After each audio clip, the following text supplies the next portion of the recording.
The first wave hit at 11:41 a.m. Eastern, and by 11:42, the entire Atlantic seaboard had gone dark. Every satellite over the Western Hemisphere was dead, and I watched from the command floor of NORAD as 612 objects the size of aircraft carriers punched through the thermosphere at 17,000 miles per hour and did not slow down.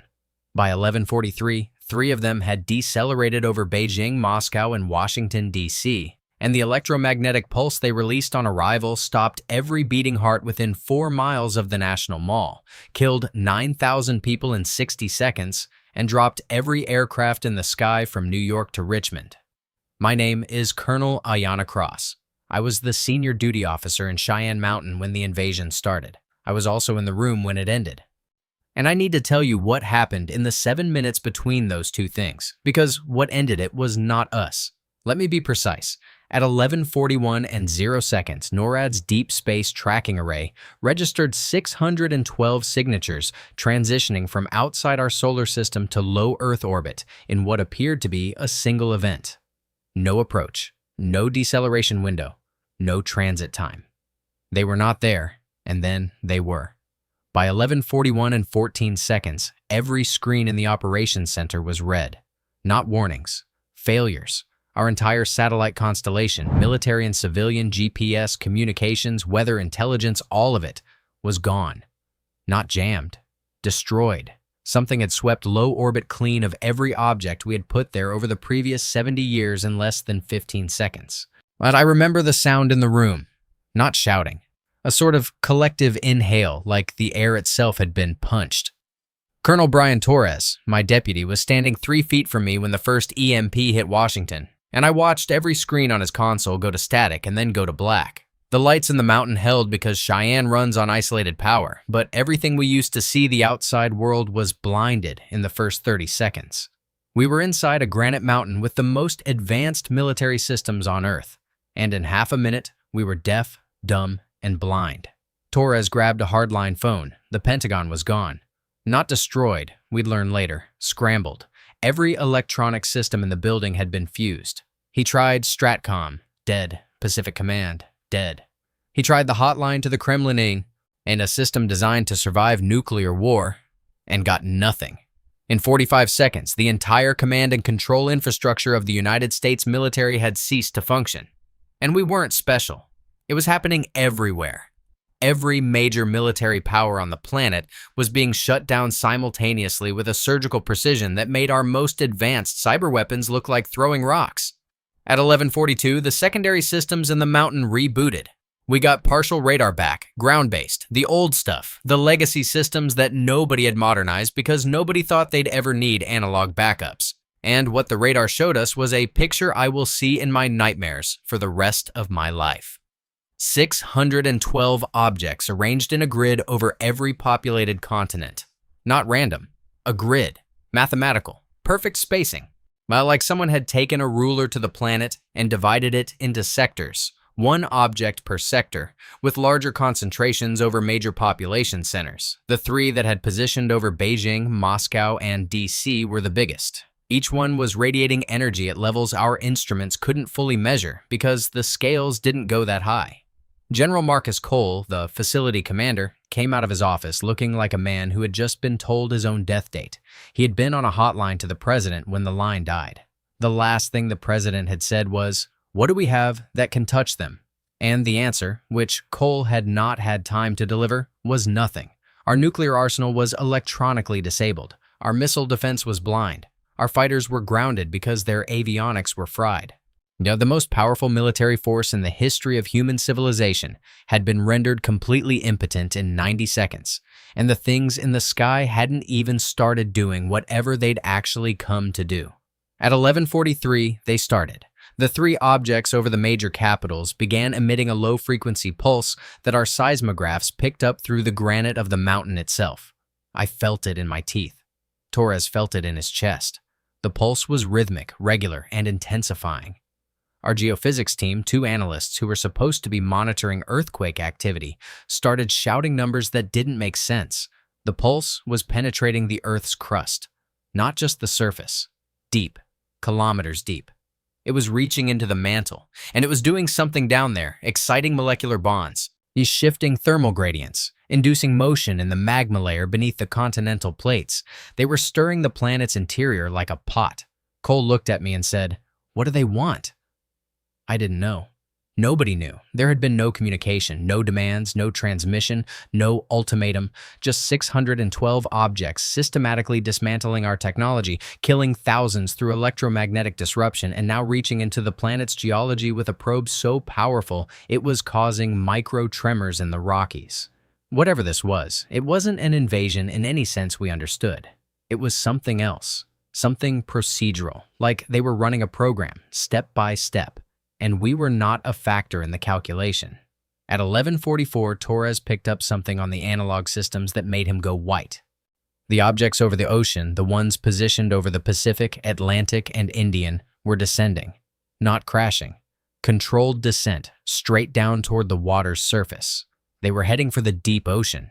Specifically, our geophysics team calculated they were heading for the mid-ocean ridges, the tectonic boundaries where the Earth's crust is thinnest, where the mantle is closest to the surface. They were going to the seams of the planet. I understood then. Not the whole picture, not even close, but enough to feel a terror so fundamental it bypassed my training entirely. They weren't here to conquer us. They weren't here to negotiate. They were here to access something beneath the surface. We were incidental. Whatever was under our feet was the target, and humanity, plus 8 billion people on the thin crust of a planet we thought we owned, was just in the way. At 11:45, Cole gave the only order he could. He authorized the launch of every remaining kinetic asset we had, anything that didn't rely on electronics, railgun batteries on 3 naval vessels that had survived the EMP because they were running hardened systems, ground-based artillery near Cheyenne Mountain, anything physical, anything ballistic, anything we could throw. It was futile, and we knew it. We were flinging metal at ships that had crossed interstellar space in an instant and shrugged off the entire electromagnetic output of human civilization. But you don't stand in a command center and do nothing while the world ends. You can't. It's not in the wiring. The kinetic rounds reached the nearest object, a mid-sized vessel descending over the Rockies about 80 miles from our position. We tracked them on radar. The rounds made contact, and they didn't bounce off. They didn't vaporize. They stopped. In midair. Every projectile we had fired simply ceased moving, hung motionless for about 2 seconds, and then fell straight down under gravity. Like someone had pressed pause on our bullets and then let go. Torres looked at me. I looked at him. Neither of us had words. It was 11:46, 5 minutes since the arrival. 9,000 confirmed dead. Global infrastructure collapsed, nuclear arsenal disabled. Every weapon we had tried was useless. And the objects were still descending toward the ocean ridges, still pulsing into the Earth's interior, as still running their program with the indifference of a machine that doesn't notice the ants on the ground it's drilling into. Then, at 11:47, the ground shook. Not from the alien pulse, something different. The seismographs in the mountains spiked so hard the needles broke. The geophysics team scrambled for backup instruments while the floor of the operations center vibrated with a frequency I could feel in my bones. Torres grabbed a console to keep his footing. Cole steadied himself against the wall. And on our radar screens, something happened that I still cannot fully explain, even now, even after everything we learned in the weeks that followed. The mid-ocean ridges opened, not erupted, not cracked, opened. In a controlled, geometric pattern that our geologists would later describe as architecturally consistent, meaning it looked designed. The tectonic boundaries along the Atlantic Ridge, the East Pacific Rise, and the Central Indian Ridge simultaneously separated by approximately 100 meters each. And from those openings, something emerged. Our deep ocean sensors were gone. Our satellites were gone. We had almost no way to observe what was happening on the ocean surface. But we had one thing the aliens hadn't destroyed, because they apparently didn't know it existed or didn't consider it relevant.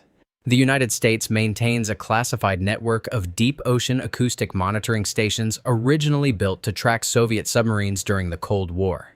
SOSUS, Sound Surveillance System, hardened analog, while running on cable connections buried in the ocean floor. The aliens had swept orbit clean and fried every digital system on the surface, but they hadn't touched the old hydrophones sitting on the bottom of the Atlantic. and those hydrophones picked up something rising. The acoustic signatures were massive, not like submarines, not like whales, not like any geological event in our database. They were structured, rhythmic, and they were coming from the openings in the ridges, ascending through the water column at speeds that shouldn't have been possible for anything solid. The analyst monitoring SOSUS, a young lieutenant named Dara Osi, who had been so terrified she hadn't spoken in 5 minutes, turned to me and said, in a voice barely above a whisper, "Colonel, there's something alive down there, and it's coming up." At 11:48, and the ocean's surface over the Atlantic ridge erupted. We didn't see it directly. We inferred it from the acoustic data, from the seismic readings, and from one piece of evidence that arrived 30 seconds later. The alien vessels that had been descending toward the ridge stopped. They didn't slow down and hover. They stopped with the same instantaneous physics they'd used to arrive. Every single vessel over the Atlantic froze in place. And then they began to rise. Not retreating, being pushed. The acoustic data showed a wave of energy emanating from the ridge opening, directed upward, focused, and powerful enough to physically move objects that massed millions of tons. Something was coming out of the Earth. Something that had been inside the planet, beneath the crust, beneath the mantle, in a place no human instrument had ever reached. And it was pushing the alien fleet away from the ridges with a force that made their arrival EMP look like a static shock. Cole was on his feet. Torres was shouting into every functional channel we had, trying to reach anyone, any military asset, any government, anyone who could tell us what was happening on the surface. Lieutenant Ose was feeding me acoustic data as fast as she could interpret it, and what she was describing was impossible. The things rising from the ridges were enormous, not ship-sized, continent-sized, acoustic shadows that stretched for hundreds of kilometers, moving upward through the ocean with a coherence that suggested not a swarm, not a school, not a geological event, but a single distributed entity. One thing, vast beyond comprehension, waking up. At 11:49, the alien fleet responded. For the first time since their arrival, they transmitted. Not to us, to the things coming out of the ocean. A burst of energy so powerful it registered on our seismographs as a secondary event. A communication, maybe. A warning. A challenge. We had no way to decode it. But the response from below was immediate and unmistakable. The SOSUS hydrophones recorded a sound at 11:49 and 12 seconds that Lieutenant Ose later described in her official report as the Earth screaming back. A low-frequency acoustic blast emanating from every active ridge opening simultaneously, so powerful that it shattered the hulls of 3 nuclear submarines that happened to be in the Atlantic at the time. The crews survived because their compartments held, but the submarines themselves were bent. Not damaged. Bent. As if something had squeezed them like aluminum cans and then let go. That sound was a response, and the alien fleet understood it. Because at 11:49 and 30 seconds, they began to leave. Not retreat, not regroup, leave. The 612 vessels simultaneously disengaged from their positions over the planet, broke formation, and accelerated upward. The ones over the oceans moved first, pulling away from the ridges with what our analysts would later calculate was a force expenditure suggesting panic. The ones over the continents followed. In under 60 seconds, the entire fleet went from a planetary grid to a disorganized scatter racing for orbit. At 11:50, the last alien vessel cleared the atmosphere. At 11:50 and 9 seconds, exactly 9 minutes and 9 seconds after the first signature appeared on our scopes. The fleet performed the same instantaneous transition they had used to arrive and vanished. Gone. Every single one. The sky was empty. The EMP effects began to dissipate. Electronics that had been fried started showing signs of recovery. The pulse that had been stirring the mantle stopped, and the things in the ocean began to descend. The SOS-US network tracked them going back down, back into the ridges, back into whatever space existed beneath the crust that we had never detected and never suspected. The geometric openings in the tectonic boundaries closed behind them, sealing with the same architectural precision with which they had opened.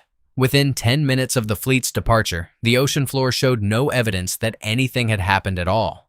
Thus, I stood in the operations center and looked at the blank screens and the broken seismographs and the shaking hands of every person in the room. Torres was leaning against his console with his eyes closed. Cole was sitting in his chair staring at nothing. Lieutenant Ose was crying quietly at her station, not from fear but from the particular exhaustion that comes from being terrified beyond the capacity of your nervous system and then having the terror suddenly removed. I looked at the clock on the wall, 11:52 a.m., 11 minutes since it started, 9 minutes of alien occupation, thousands dead, global infrastructure wrecked, and something that was not us, something that lived inside our planet in a place we didn't know existed, had woken up, pushed an alien invasion fleet out of our sky, and gone back to sleep. Cole spoke first. He said quietly, "What the hell just defended us?" I didn't have an answer. Nobody did. But I knew, standing in that room, that the question we needed to ask wasn't what had just attacked us. That threat was gone. The question was what was living beneath our feet, what it was, how long it had been there, whether it had always been there, and the most terrifying question of all, the one that settled into my stomach like a cold stone and has not left since, had it been defending us, or had it been defending itself? 14 hours after the invasion ended, I was standing in a briefing room 3 levels below the President of the United States, who had been evacuated to Cheyenne Mountain after the Secret Service confirmed the White House's electrical systems were unsalvageable. And I was telling him something that no military officer should ever have to tell their commander-in-chief. I was telling him that the United States of America and every other nation on Earth existed at the pleasure of something living inside the planet that we had never detected, never suspected, and could not contact, contain, or control. And that the alien fleet that had killed 11,000 people and collapsed global infrastructure in 9 minutes had been driven away, not by any human action, but because that something had decided the aliens were too close to whatever it was protecting. The president looked at me for a long time without speaking. Then he said, "Is it friendly?" And I told him the truth, which was that I had no idea, because it hadn't talked to us either. The first 72 hours after the invasion were chaos on a scale I can't adequately describe.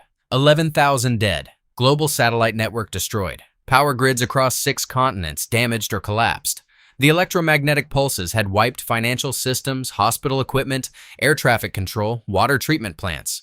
The human cost of 9 minutes of alien presence was staggering, and it kept climbing as cascading failures rippled through interconnected systems. Planes that had been in the air when the EMP hit had crashed. Patients on electronic life support had died. Entire cities were dark. But underneath the humanitarian catastrophe, a different kind of crisis was taking shape. One that the public wouldn't learn about for weeks, and that most people still don't fully understand.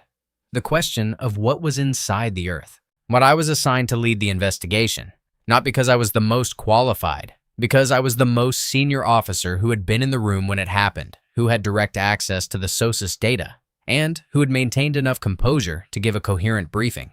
The team they gave me was assembled in 48 hours. Dr. Yuki Tanaka, a geophysicist from Caltech who had spent her career studying the deep mantle and who, when I showed her the seismic data from the event, sat in silence for 4 minutes before saying, "This is not possible, but it happened, so everything I know is wrong."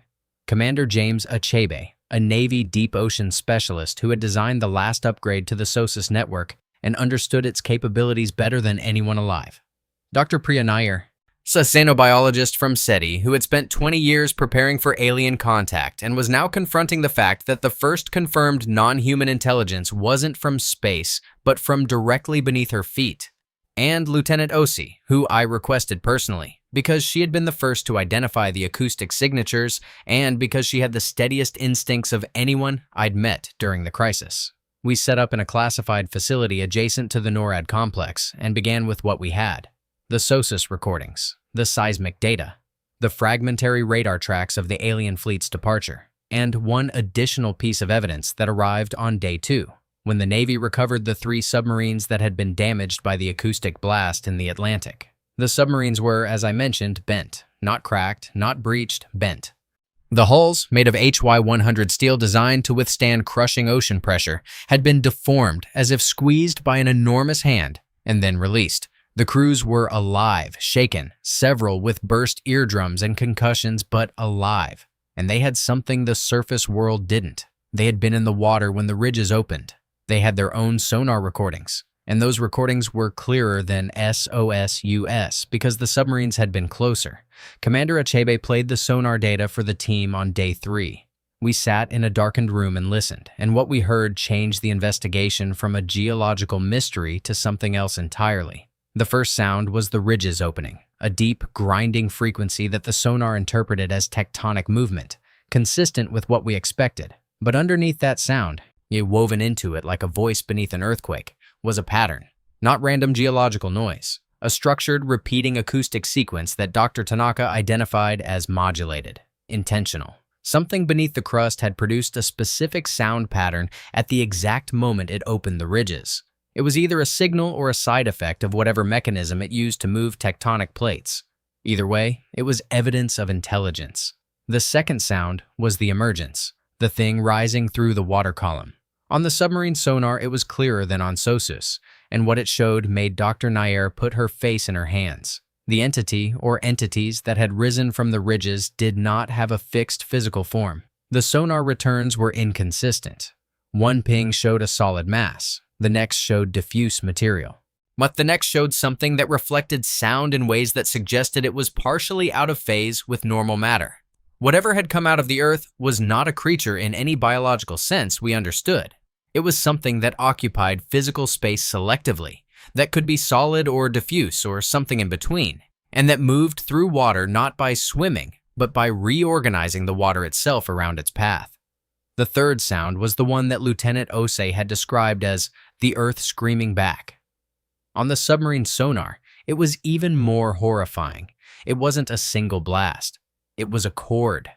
Multiple frequencies, layered, harmonized, produced simultaneously from sources spread across hundreds of kilometers. The entity had spoken, or attacked, or warned using sound as both a weapon and a language.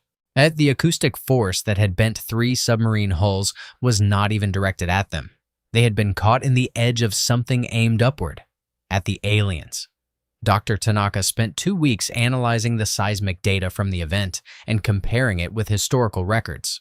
What she found was the next piece of the puzzle, and it was the one that scared me most. The microseismic signature of the entity's emergence, the specific frequency pattern of tectonic plates being moved by a subsurface intelligence, was not unprecedented. It appeared in the historical record, faintly, ambiguously, but repeatedly. The same signature had been recorded during the 2004 Indian Ocean earthquake, during the 2011 Tohoku earthquake, during the 1960 Chilean earthquake. Every major tectonic event of the last century carried a faint echo of the pattern we had recorded during the invasion. The entity hadn't woken up for the first time when the aliens arrived. It had been moving down there for as long as we'd been listening. We just hadn't known what we were hearing. Tanaka's theory, which she presented to the team with the measured calm of a scientist whose entire field had just been invalidated, was that the entity was not a resident of the Earth's interior. It was the Earth's interior, or at least a significant component of it. The mantle, the vast layer of semi-molten rock between the crust and the core, was not simply a geological structure. It was, at least in part, alive. An intelligence so large, so slow, so fundamentally different from biological life that it had existed beneath our feet for billions of years without our instruments recognizing it as anything other than rock and magma. It didn't think the way we thought. It didn't communicate the way we communicated. Its consciousness, if that word even applied, operated on geological timescales. A single thought might take centuries. A decision might take millennia. And from its perspective, we were not inhabitants of its planet. We were a thin film of activity on its skin. Noticeable, perhaps. Relevant, perhaps not. But the aliens had been relevant. The aliens had reached into the mantle with their pulse. They had touched it, probed it, and it had responded the way any organism responds when something foreign penetrates its body. It had reacted, not with strategy, not with military precision, with something closer to an immune response. The ridges were not doors it had opened. They were wounds it had allowed to form, exits for the components of itself that it pushed to the surface to deal with the intrusion. And when the intrusion left, it sealed the wounds and went back to whatever passed for rest in a being whose body was the molten interior of an entire planet. I sat with that for a long time. We all did. The implications were so large they resisted comprehension. Humanity had spent its entire existence on the surface of a living thing. Every city we built, every mine we dug, every well we drilled, every nuclear test we detonated underground, all of it had been done on or in the body of an intelligence that dwarfed us the way an ocean dwarfs a bacterium. And it had either not noticed us, or not cared about us, or, and this was the possibility that kept me awake, tolerated us. Dr. Nair raised the question on day 19. If the entity was alive and aware even on geological timescales, then it had been present for the entirety of human history. It had been there when we evolved. It had been there when we built our first civilizations. It had been there when we detonated nuclear weapons underground, punching holes in its outer layers. And it had never reacted, never surfaced, never given any sign that it existed until the aliens came. Why? Why would something that had ignored us for 200,000 years suddenly surface to repel an alien fleet? What made the aliens different from us? Commander Achebe found the answer. It was in the acoustic data. In the modulated pattern that the entity had produced when it opened the ridges. Achebe had been a signal specialist before he transferred to deep ocean operations, and he had spent 3 weeks running the pattern through every analysis framework he could find.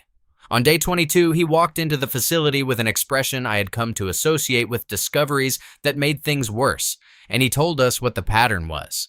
It was a frequency response, a counter signal. The entity had not simply reacted to the aliens' presence. It had reacted to the specific frequency the aliens used to probe the mantle. The pulse the alien fleet had been sending into the Earth's interior was not just a scan.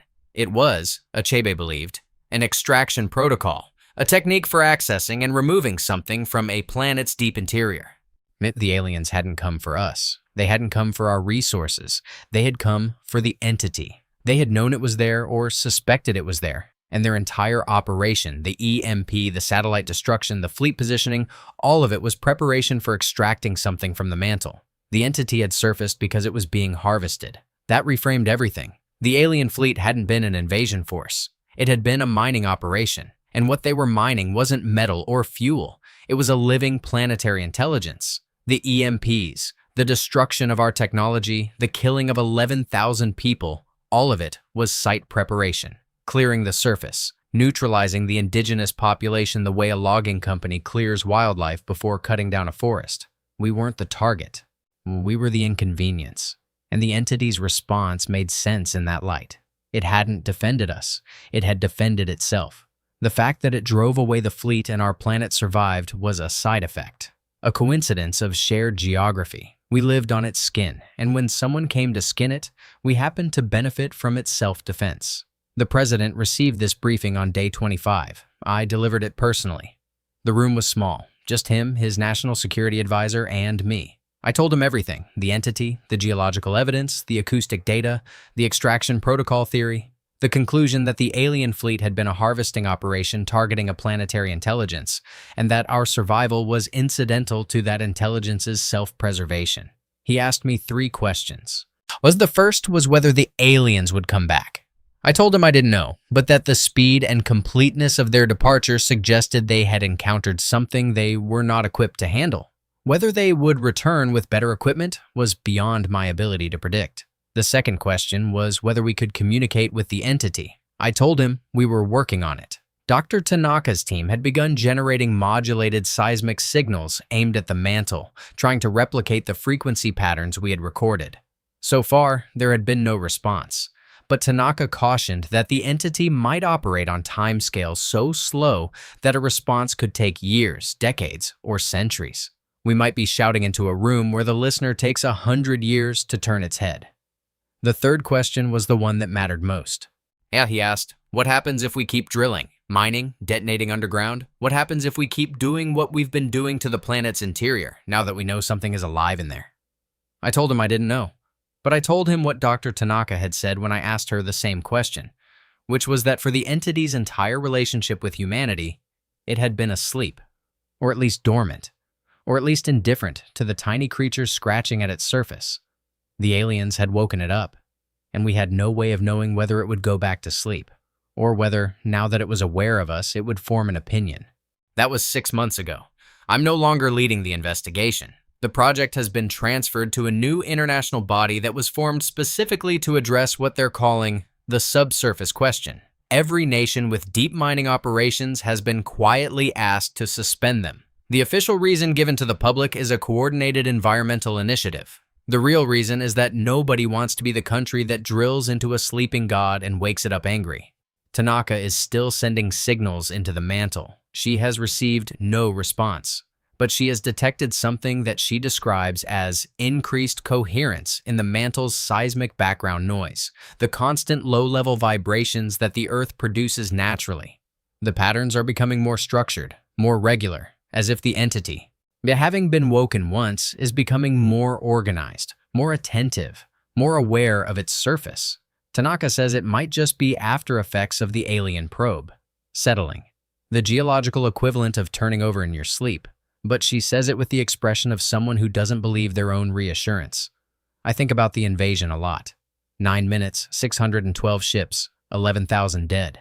The most advanced military force in human history rendered completely irrelevant, while something from inside our own planet handled the threat with the casual efficiency of an immune system swatting a pathogen. We weren't saved. We were incidental. And the thing that saved us, or saved itself, is still down there.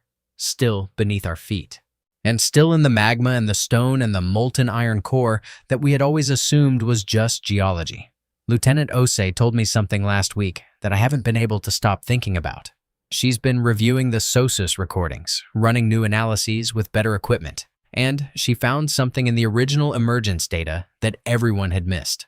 When the entity surfaced through the Atlantic Ridge, in the first seconds of its emergence before it engaged the alien fleet, the acoustic signature contained a brief secondary pattern.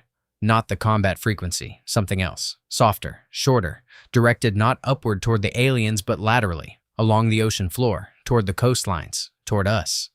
She said she couldn't be certain of the interpretation. One acoustic analysis at that depth and that power level involves enormous uncertainty. But the pattern was consistent with the modulated signals Tanaka had been studying. It was structured. It was intentional. And if it was a communication, if the entity had directed a signal at the inhabited surface of the planet in the seconds before it engaged an alien fleet that was trying to extract it from its own body, then the content of that signal mattered enormously. I asked her what she thought it meant. She said she didn't have enough data to be sure. But the closest analog in Tanaka's acoustic modeling, the pattern that most closely matched the waveform, translated roughly as a warning, not to the aliens, to us, something like, stay down, or, depending on the interpretation, do not interfere. Or, in Tanaka's most conservative translation, yes, the one she says is most likely, but also most unsettling. I know you were there, 6 months, no further contact, no further emergence, no response to Tanaka's signals. Just a planet that we now know is occupied by something so far beyond our comprehension that our entire species registers as background noise on its surface. Something that has been there since before life crawled out of the oceans. Something that may have been there since the planet formed. And something that is, for the first time in its 4.5 billion year existence, aware that the background noise is looking back. I go to work every morning in a facility dedicated to understanding an intelligence that lives inside the Earth. I read reports from geologists who are learning to tell the difference between natural seismic activity and what might be thought. And I attend briefings where the biggest minds in the world debate whether the entity is conscious, semi-conscious, or something we don't have a word for. And every night I go home and I stand outside and I feel the ground beneath my feet and I think about what it means to live on the skin of something alive, something that was here first, something that let us stay. Because that's the part that haunts me, not the aliens. The aliens came and went. They were a problem, and the problem was solved, even if we didn't solve it. What haunts me is the question of permission. For our entire existence, we have treated the Earth as ours. We have dug into it, drilled through it, detonated weapons inside it, extracted its materials, and reshaped its surface. We did this because we believed it was inert, a ball of rock and metal and magma, governed by physics, indifferent to our existence. It is not inert. It is not indifferent. It is alive, and it knows we are here. The aliens came for 9 minutes and taught us that we are not the most powerful thing in our solar system. The entity taught us something worse. We are not even the most powerful thing on our own planet. We are tenants. We always have been. And the landlord just woke up. I don't know what happens next. Nobody does. Tanaka keeps sending signals. The entity keeps not answering. The seismic patterns keep getting more coherent. And 8 billion people walk around on the surface of a living world, going to work, raising their children, arguing about politics, completely unaware that the ground they stand on is thinking. Maybe it's thinking about us. Maybe it's thinking about the aliens and whether they'll come back. Maybe it's thinking in ways we can't imagine, on timescales we can't perceive, about questions we don't have the capacity to formulate. Or maybe, and this is the thought that follows me home every night and sits at the foot of my bed and watches me not sleep, maybe it's doing what Osei's data suggests. Maybe it's looking up. Through kilometers of rock and magma and crust and ocean and soil, looking up at the thin layer of noise on its surface, the cities and the roads and the power plants and the mines and the bombs, looking at us the way we look at a rash and deciding what to do about it.